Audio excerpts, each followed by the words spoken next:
वह गाना गाती है, वह गाना गाती कहने वाला लड़की है तो ही बी है, वह को हम क्या बोलेंगे, शी बोलेंगे, सी हो गया। आए समझ में? वह गाना गाती है ती है, कहने का मतलब हमारा प्रेजेंट का टेंस है, लेकिन इसके अंदर नहीं आ गया, तो सी के साथ क्या डज नॉट आएगा, सी डज नॉट। सिंग मिस क्या होता है, गाना। सिंग मिस क्या होता है भैया, गाना। नेक्स्ट है हमारा, ये सेंटेंस क्लियर हो गया पहला। दूसरा है हमारा, राम स्कूल नहीं जाता है, तो राम, राम आ जाओ, और राम क्या है हमारा, एक सिंगुलर है, और सिंगुलर के साथ क्या होता है, डजंट का यूज। सो हमारा Ram does not. Go means होता है जाना, Ram does not go to school. School का मतलब स्कूल ही होता है, या विद्यालय भी कह सकते हो, ठीक है, ये मैंने आपको पहले भी लिखवाया था। सीता चाय नहीं पीती है, सीता एक सिंगुलर है, तो सीता के साथ क्या, डज नॉट। ड्रिंक मीन्स क्या होता है, पीना होता है, क्या होता है, पीना।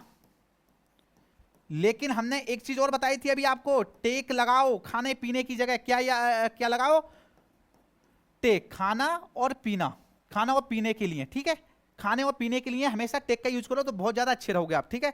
तो क्या आगा हमारा, Sita does not drink tea, कि सीता क्या है, चाय नहीं पीती है। नेक्स्ट हमारा, वह मुझे नहीं समझता है, वह कोई लड़का है, तो वह के लिए क्या आएगा, ही आएगा। ही के साथ क्या आएगा, डज नॉट अंडरस्टैंड का मतलब होता है समझना। लो मैं यहां पर लिख भी दे रहा हूं, अंडरस्टैंड का मतलब होता है समझना, और मी का मतलब होता है मेरे प्यारे बच्चों मुझे। देखिए आप एक पेज पर इन वोकैबुलरी को लिख लेना, जिससे आप थोड़े से स्ट्रॉन्ग, मतलब बहुत ज्यादा स्ट्रॉन्ग हो जाओगे अगर आप सही तरीके से पढ़ोगे तब। गो का मतलब होता है मेरे प्यारे बच्चों जाना, और कमिश आना, कमिश आना।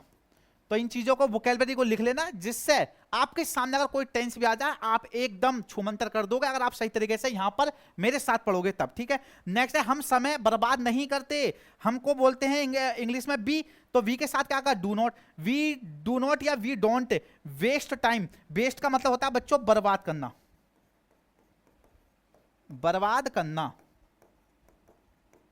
बर्बाद करना, ठीक है। या यहां पर अगर मैं कहूं कि हम पैसे बर्बाद नहीं करते, तो we do not waste money, हम धन बर्बाद नहीं करते, हम पैसे बर्बाद नहीं करते, ठीक है। आई होप कि आपको समझ में आ गया होगा। हमारे 10 एग्जांपल्स हो गए मेरे पास, जो ठीक है। नेक्स्ट हमारा, वह मुझे नहीं समझता है, वह लड़का है, तो ही के साथ डज नॉट आगा, he does not understand me, वह मुझे नहीं समझता है। वह अंग्रेजी नहीं पढ़ती है, मतलब लड़की है, तो सी आगा, सी के साथ डज नॉट आगा। हमने बहुत सारे सेंटेंस कर भी लिए हैं, सी डज नॉट स्टडी इंग्लिश, ठीक है। आई होप समझ आ गया। स्टडी का मतलब पढ़ना, स्टडी का मतलब होता है मेरे प्यारे बच्चों अध्ययन करना, अध्ययन करना, या भैया पढ़ना भी इसको बोल सकते हो, ठीक है। हाँ, तो she does not study English, की वह अंग्रेजी का अध्ययन नहीं करती है या अंग्रेजी नहीं पढ़ती है, ठीक है।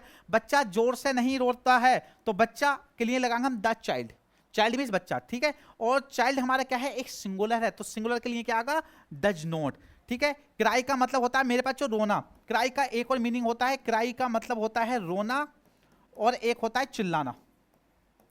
देखो मेरी हैंडराइटिंग मेरे प्यारे बच्चों सही नहीं है, लेकिन आप सही साफ सुथरा एकदम सही तरीके से लिख लेना, सुंदर तरीके से एकदम, ठीक है। क्राई का मतलब रोना है, चिल्लाना।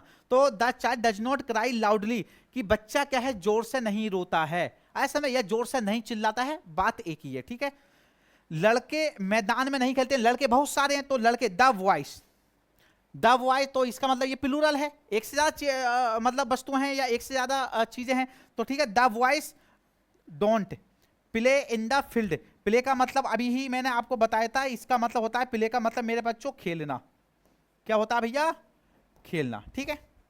हम झगड़ा नहीं करते हैं, हम मतलब वह, और बी के साथ आता है don't be do not quarrel, quarrel का मतलब क्या होता है मेरे बच्चों, झगड़ा, क्वारल का मतलब होता है मेरे बच्चों झगड़ा, ठीक है। तो इन चीजों को भैया आपको समझना पड़ेगा, और अंडरस्टैंड तो देखो मैंने आपको करा ही दिया, ठीक है। अभी मैंने आपको बताया था कि पहले हमने, इससे पहले जो हमने जो पार्ट पढ़ा था वो हमने अफर्मेटिव को पढ़ा था इससे पहले, लेकिन आज का जो हमारी जो क्लास चल रही है वो चल रही है प्रेजेंट इंडेफिनिट की नेगेटिव की क्लास, ठीक है। तो आज हमारी नेगेटिव पे ही चर्चा हो रही है। नेक्स्ट हमारा क्या है, तुम मेरी बात नहीं सुनते हो, तुम मतलब you, do not listen to me, listen का मतलब होता है मेरे प्यारे बच्चों सुनना, ठीक है, you do not listen to me. ठीक है, अब मैं भाग नहीं लिखूंगा, फिर भी चलो मैं लिख दे रहा हूं, कभी आप गलती नहीं कर लो। लिसन का मतलब होता है सुनना। ठीक है, you do not listen to me, क्यों? यू के साथ डू नॉट आता है, ठीक है, क्योंकि ये प्लूरल है। वे सच नहीं बोलते हैं, वे मतलब दे के साथ आता है डोंट या do not. They do not speak the truth. Speak का मतलब क्या होता है? बोलना।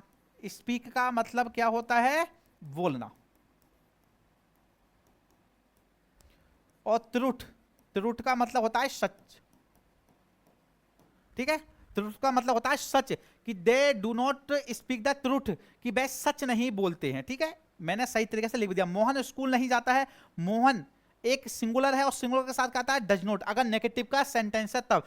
Mohan does not go to school, go means जाना। ठीक है, नेक्स्ट है वह पत्र नहीं लिखता है। वह मतलब एक लड़का है तो ही आ गया, ही के साथ डज नॉट आ रहा है, क्योंकि हमने अभी बहुत सारे सेंटेंस कर लिए हैं। तो he does not write a letter, और राइट का मतलब होता है भैया लिखना। क्या होता है राइट का मतलब? लिखना। ठीक है, ये याद है बच्चों हमारा आर रहेगा। ठीक है, इसको याद रखना कि आर है। थोड़ी हैंडराइटिंग मेरी गंदी है, लेकिन जो मैं चीज बोल रहा हूं WRITE, देखो यहां पर शब्द भी है, ऐसा नहीं है शब्द नहीं है, लेकिन मैं आपको फिर भी लिख के दे रहा हूं जिससे आपकी वोकैबुलरी स्ट्रोंग हो जाए। ठीक है, देखो यहां पर गो मींस जाना, स्कूल का मतलब विद्यालय या स्कूल, लिखने को बोलते हैं राइट, राइट मींस लिखना। देखो इधर भी लिख दिया। वह गाना नहीं गाती है, गाती है लड़की है, तो she does not sing a song, यही है, she does not sing a song. तो देखो आपको अपने रूटीन लाइफ में भी अगर ले आओगे, सी के साथ डज नॉट यूज होता है, सिंग आ सॉन्ग, एक गाना। ठीक है, एक गाना नहीं गाती है, वह गाना नहीं गाती है, इस चीज को आपको